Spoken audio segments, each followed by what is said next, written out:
সুপ্রিয় শিক্ষার্থীবৃন্দ, আজকের অনলাইন ক্লাসে তোমাদের স্বাগতম। আজকে আমরা দেখব ভেক্টর চ্যাপ্টারের ভেক্টর রাশির গুণন।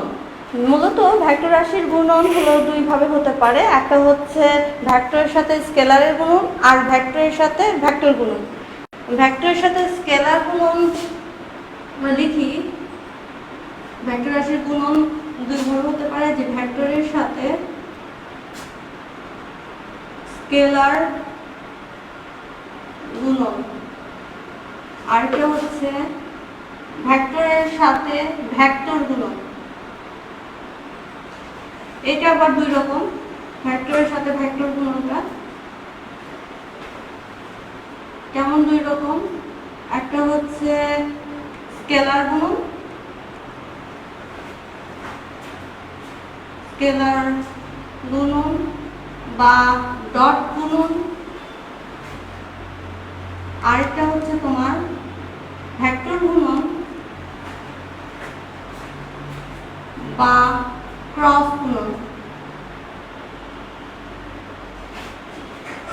স্কেলার গুণন বা ডট গুণন, বা আরেকটা নামও বলা যায় অদিক গুণন, আর একটা হচ্ছে ক্রস গুণন বা সদিক গুণন।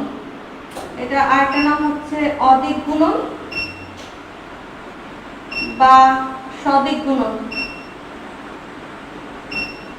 দেখো, প্রথমে তাহলে আমরা এখন আলোচনা করি ভেক্টরের সাথে স্কেলার গুণনটা কি, বা আমি বলতে পারি স্কেলার রাশির সাথে ভেক্টরের গুণন। যেরকম দেখো, আমি যদি একটা উদাহরণ দেই, এ একটা ভেক্টর, ভেক্টরের সাথে স্কেলার রাশির গুণন, তাহলে আমরা একটা স্কেলার রাশি দিয়ে গুণ করি, তাহলে এটা হয়ে গেল আমাদের ভেক্টরের সাথে স্কেলার গুণন। একটা ভেক্টর রাশি নিলাম, একটা স্কেলার রাশি গুণ করলাম। উদাহরণটা যদি আর এইভাবে দেখাই, যে এটা দেখো আমাদের এ ভেক্টর, এখন m এর মান যদি তোমার 2 হয়, তাহলে a ভেক্টরের মান কেমন হবে দেখো, তাহলে 2a। তাহলে দিকটা কোন দিকে হচ্ছে দেখো, a ভেক্টরের দিকেই হচ্ছে, এই a ভেক্টরের দিকেই মানটা হচ্ছে, a ভেক্টরের দিকে হবে 2a ভেক্টরের দিক। আর যদি m এর মান হাফ হতো, তাহলে কি হতো, এই যে a ভেক্টরের অর্ধেক হতো, এটা হচ্ছে হাফ a, যদি m এর মান হাফ হতো। এগুলো হচ্ছে আমার স্কেলার রাশির সাথে ভেক্টরের গুণন। এখন দেখো, যদি m এর মান মাইনাস হতো, তাহলে কি হতো, m এর মান ধরো -2, তাহলে কি হতো, এই যে এই ভেক্টরের বিপরীত দিকে হতো তোমার -2a, ডাবল হতো কিন্তু দিকটা হতো বিপরীত। তার মানে হচ্ছে এই ক্ষেত্রে m -2 এর ক্ষেত্রে তোমার দিক হবে a এর বিপরীত দিকে, a এর বিপরীত দিকে। এই গেল আমাদের ভেক্টর রাশি, ভেক্টরের সাথে স্কেলার গুণন। আজকে আমরা আলোচনা করব মূলত ভেক্টরের সাথে ভেক্টর গুণন। ভেক্টর গুণনের ক্ষেত্রে স্কেলার গুণন বা ডট গুণন বা অদিক গুণন, এইটা আলোচনা করব। দেখো, স্কেলার গুণন, স্কেলার গুণন বা ডট গুণন হচ্ছে দুইটা ভেক্টর রাশিকে যদি আমরা গুণ করি, তাহলে গুণফলটা হবে একটা স্কেলার রাশি। কিভাবে হবে দেখো, তোমরা কিন্তু অলরেডি ক্লাস 9-10 এ পড়েছো, যে এরকম যে কাজের সংজ্ঞা থেকে, যেমন কাজের সংজ্ঞাটা ছিল এইরকম, আমি যদি লিখি বল এবং বলের দিকে সরণের উপাংশের গুণফল হচ্ছে কাজ। সংজ্ঞা ছিল এরকম, তাই না? আর ইয়ে ছিল f dot s fs cos theta. এই যে বল, বলের দিকে সরণের উপাংশের গুণফল, তার মানে হচ্ছে এই অংশটুকু হচ্ছে আমাদের সরণের উপাংশ। এরকম যদি চিত্রটা দেখো, তাহলে তোমরা ক্লিয়ার হবে। এরকম ছিল, এটা ছিল বল, ধরো থিটা কোণে আমাদের সরণ হয়েছে s, তাহলে s cos থিটা কোণ থেকে আসলো, তা এই s থেকে যদি একটা লম্ব আঁকা হয়, এই যে বলের দিকে সরণের উপাংশ, তার মানে এই অংশটুকুর মান হচ্ছে তোমার s cos থিটা, যেটা আমরা বলের সংজ্ঞা থেকে পড়েছিলাম। বল ইনটু বলের দিকে সরণের উপাংশ, মানে বলের এই দিকে সরণের যতটুকু উপাংশ, এইটাই হয়েছে আমাদের কাজ। আসলে মূলত কিন্তু স্কেলার গুণন এইটাই, এই যে f ডট এস ভেক্টর হবে এফ ডট এস। দেখো বলটাও একটা ভেক্টর রাশি আর সরণটাও একটা ভেক্টর রাশি, কিন্তু এই দুইটাকে গুণ করে আমরা কি পেলাম? আমরা পেলাম হচ্ছে স্কেলার রাশি এফ এস। আমরা স্কেলার রাশি পেলাম আর একটা মধ্যবর্তী কোণ পেলাম। তাহলে আমরা যদি দেখো এ আর বি এর স্কেলার গুণন আমরা যদি ধরে নেই, এ আর বি এর স্কেলার গুণন কেমন হবে? A dot B is equal to A B cos theta. আর মানে চিত্রটা হলো এইরকম, এটা এ ভেক্টর, এটা বি ভেক্টর, মধ্যবর্তী কোণ হচ্ছে থিটা।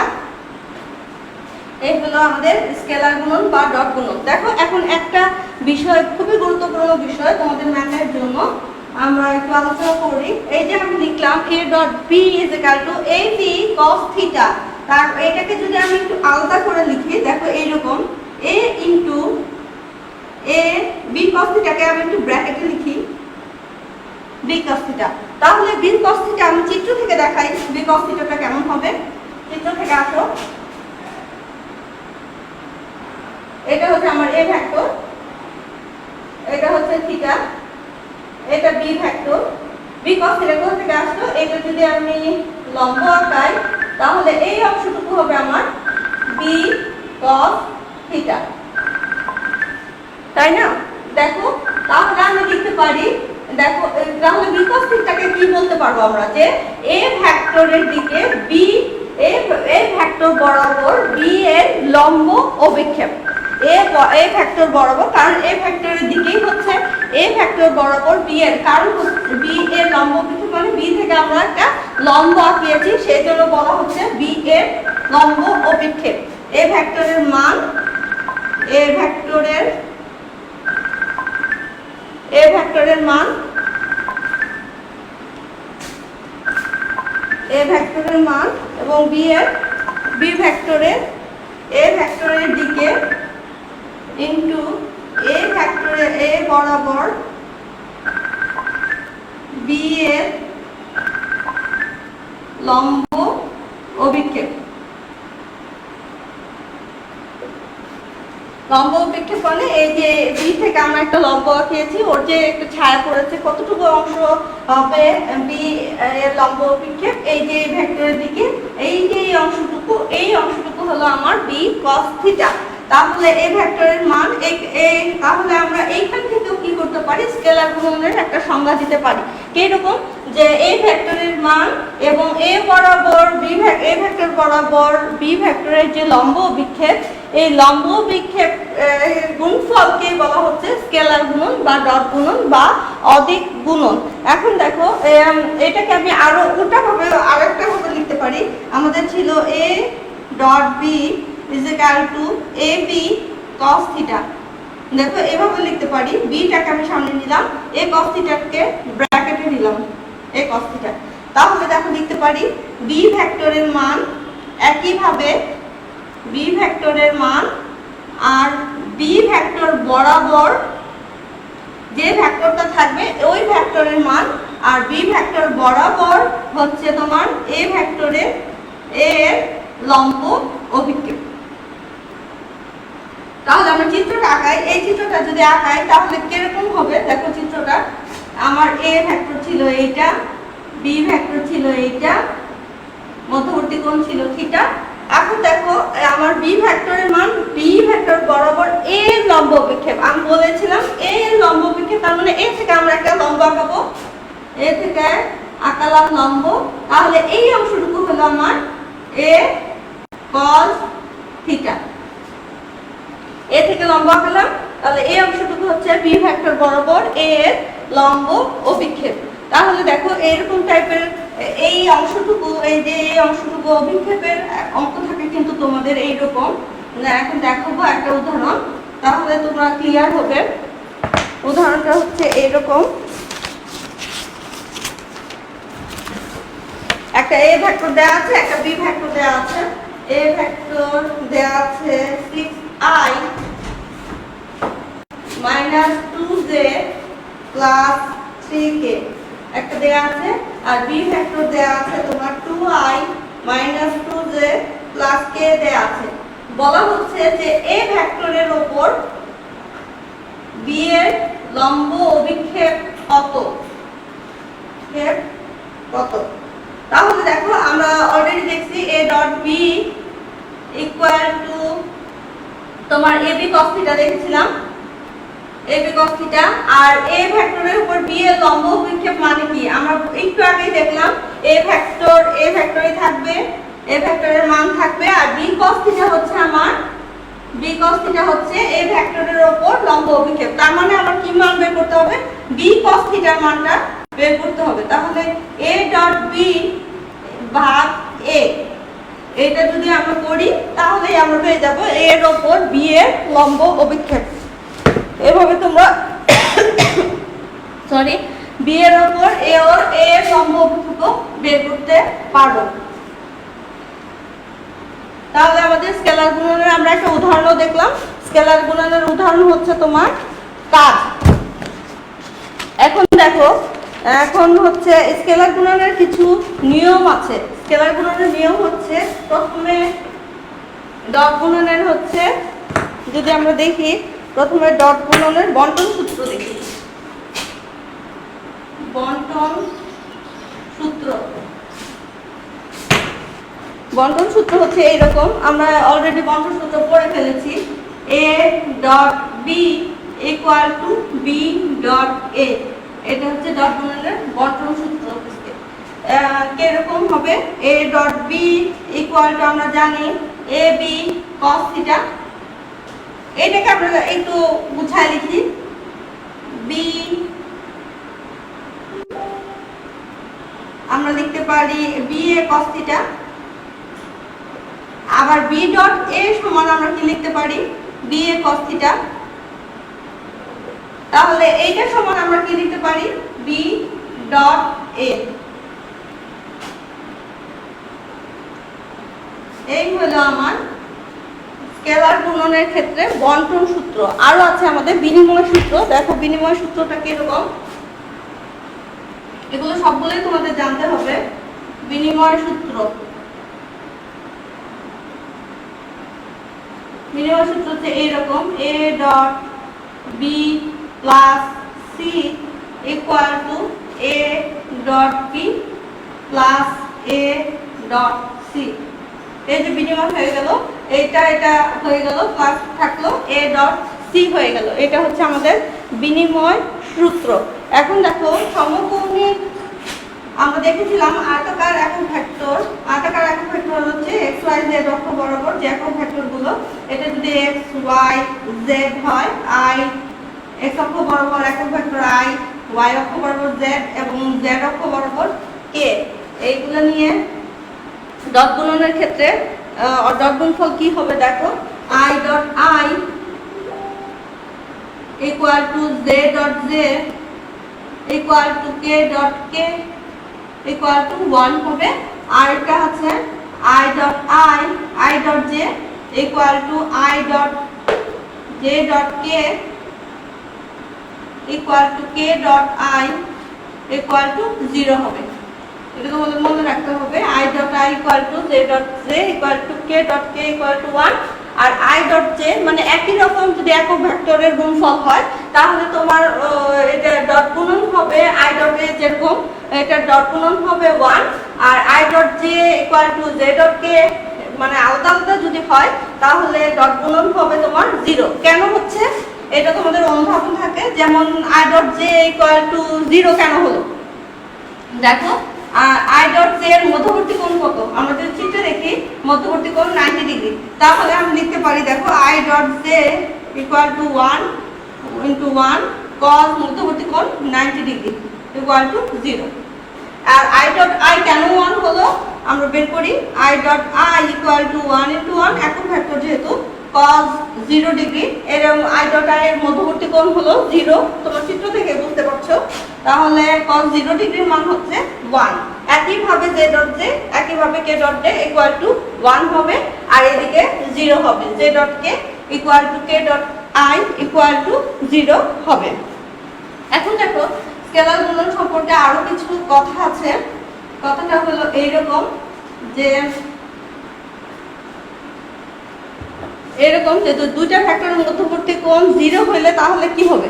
যদি 0 হয়, দেখো a ডট b, আমরা জানি a dot b equal to ab cos 0 degree, তাহলে এর মানটা কি হবে? দেখো cos 0 ডিগ্রির মান হলো 1, তাহলে আমরা লিখতে পারি ab। তার মানে দেখো দুইটা ভেক্টর রাশির গুণফল সমান হচ্ছে দুইটা স্কেলার রাশির গুণফল।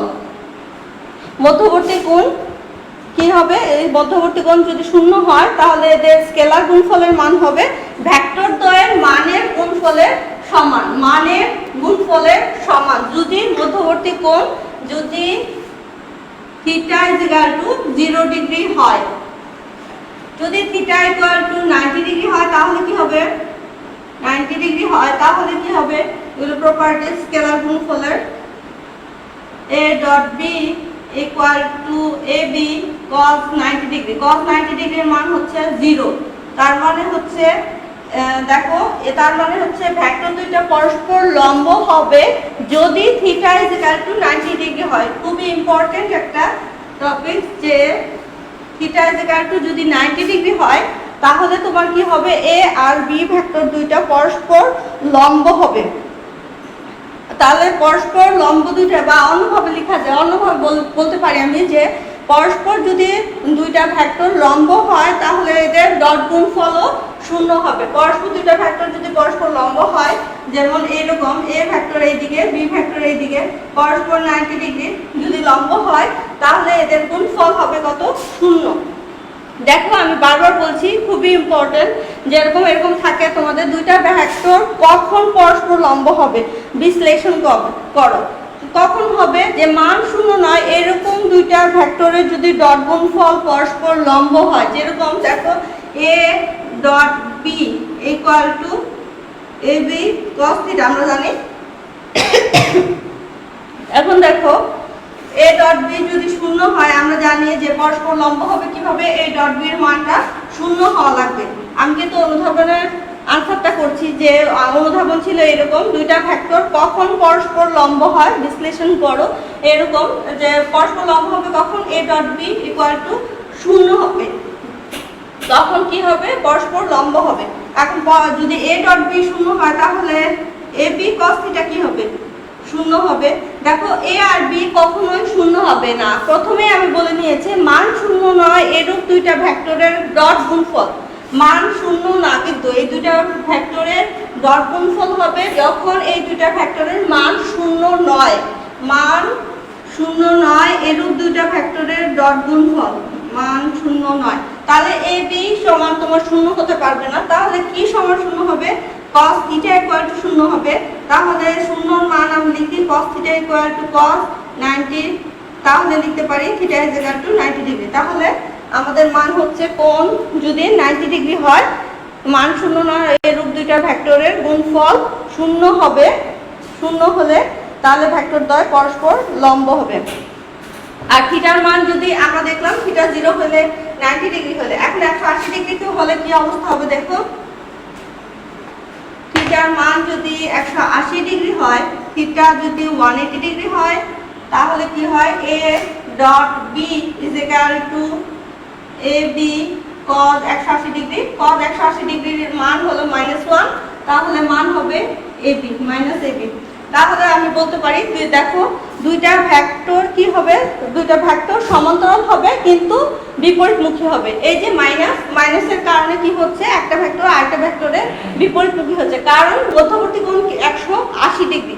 যদি চিত্রটা আঁকানো হয় তাহলে এরকম হবে, a ভেক্টর এইদিকে b ভেক্টর এইদিকে, মধ্যবর্তী কোণ হচ্ছে তোমার 180 ডিগ্রি।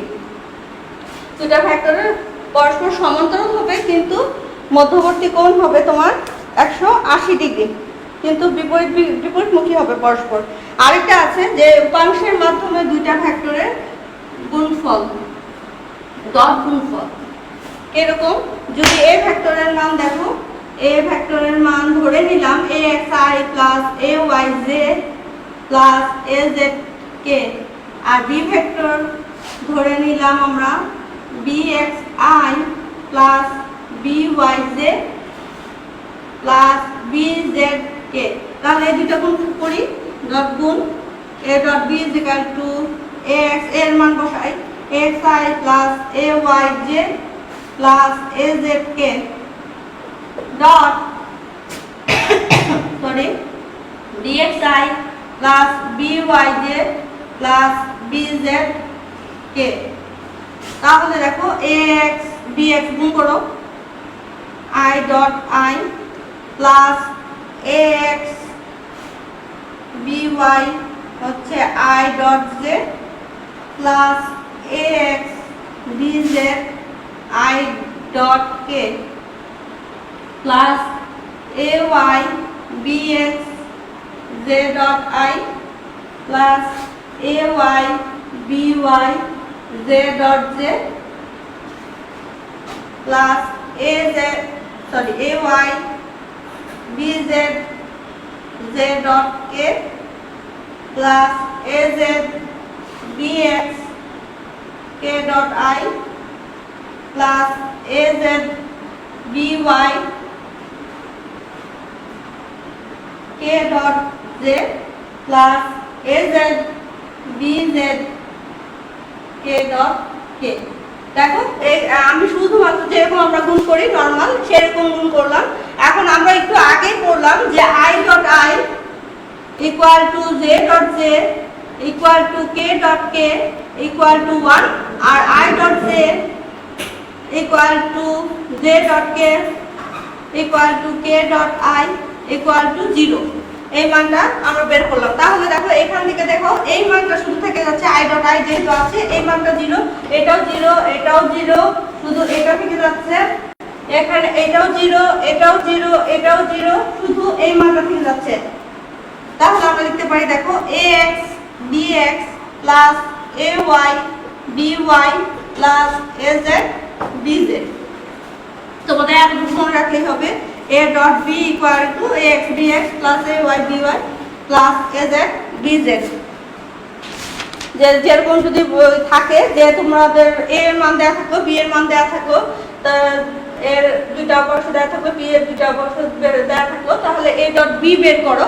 তাহলে তোমরা ইজিলি বের করতে পারবে a dot b equal two ax bx plus ay by plus az bz যদি বসাই দাও তাহলে বের করতে পারবে। এখন দেখো আরো একটা জিনিস করি, মধ্যবর্তী কোণ যদি বের করতে বলে তাহলে কি হবে a dot b equal to ab cos θ। আমরা জানি এতক্ষণে তোমাদের মনে হয়ে গেছে, মনে এতবার লিখেছি a dot b equal to ab cos θ। তাহলে মধ্যবর্তী কোণ বের করতে বললো, তার মানে cos θ বের করতে বললো, তাহলে আমরা করব a ডট b ভাগ ab। তাহলে a ডট b এর মান দেখো a ডট b এর মান আমরা অলরেডি বের করেছি। কি বের করেছি ax bx plus ay by plus az bz। আর a ভেক্টরের মান আর b ভেক্টরের মান হচ্ছে তোমার root over x square plus ay square plus az square into bx square plus by square plus bz square. এই হলো তোমার যদি a এবং b ভেক্টর দুইটার মধ্যবর্তী কোণ বের করতে পারবে তাহলে তোমরা এই সূত্রটা ইউজ করবে cos θ equal to a dot b ভাগ ab। তাহলে দেখো আমরা দুইটা যদি উদাহরণ দেখি, দুইটা উদাহরণ দেখলে তোমরা একদম ক্লিয়ার হয়ে যাবে। দুইটা উদাহরণ হলো এইরকম, দেখো এর মান দেয়া আছে, এর মান হচ্ছে 3i plus 2j plus k দেয়া আছে, b এর মান দেওয়া আছে 6i minus mj plus 4k। আর বলা আছে m এর মান কত হলে ভেক্টর দ্বয় লম্ব হবে। এখন তোমরা বলো লম্ব কিভাবে হবে। a ডট b আমরা একটু আগে শিখলাম a dot b equal two ax bx plus ay by plus az bz। কিভাবে লম্ব হবে ভেক্টর দ্বয়, m এর মান কত হলে m এর মান এই দেখো m এখানে m এর মান কত হলে ভেক্টর দ্বয় লম্ব হবে। কিভাবে লম্ব হবে a ডট b এর মান যদি শূন্য হয় তাহলে ভেক্টর দ্বয় লম্ব হবে। এই যে শূন্য বসাই দিলাম ax bx plus ay by plus az bz। এখন দেখো তোমরা যদি এই মানগুলো বসাও তাহলে অলরেডি আমরা m এর মান পেয়ে যাব। তোমরা বাসায় ট্রাই করবে। আরো একটা দেখায় যে মধ্যবর্তী কোণের ব্যাপারটা। ধরো এরকম দেয়া আছে মধ্যবর্তী কোণ, ধরো দেয়া আছে p এর মান হচ্ছে এত, 2y plus 4z minus 5k দেওয়া আছে, আর q এর মান দেওয়া আছে i plus 2z plus 3k দেওয়া আছে। এদের মধ্যবর্তী কোণ বের করতে বলবো, তাহলে আমরা কোন সূত্রটা ফেলবো? আমরা অলরেডি জানি pq equal to pq cos θ জানি আমরা। মধ্যবর্তী কোণ বলতে আমাদের cos θ বের করতে বলছে, থিটার মান বের করতে বলছে, p ডট q ভাগ pq। তাহলে কি বসাবো এখানে? px qx plus py qy plus pz qz, আর এখানে কি বসাবো? px square plus py square plus pz square, আর এখানে qx square plus qy square plus qz square. এখানে আমরা থিটা মান বের করতে পারি cos ইনভার্স এত। তাহলে যদি মানগুলো তোমরা বসাই দাও তাহলে আমরা পেয়ে যাব থিটার মান। এই গেল আমাদের দুটা ভেক্টরের ভেক্টর রাশি স্কেলার গুণন বা ডট গুণন বা অদিক গুণন। আজকে এই পর্যন্তই। তোমরা ভালো থাকবে, সুস্থ থাকবে, বেশি বেশি পড়ালেখা করবে, বাসায় বেশি বেশি অবস্থান করবে। আজকে এই পর্যন্ত।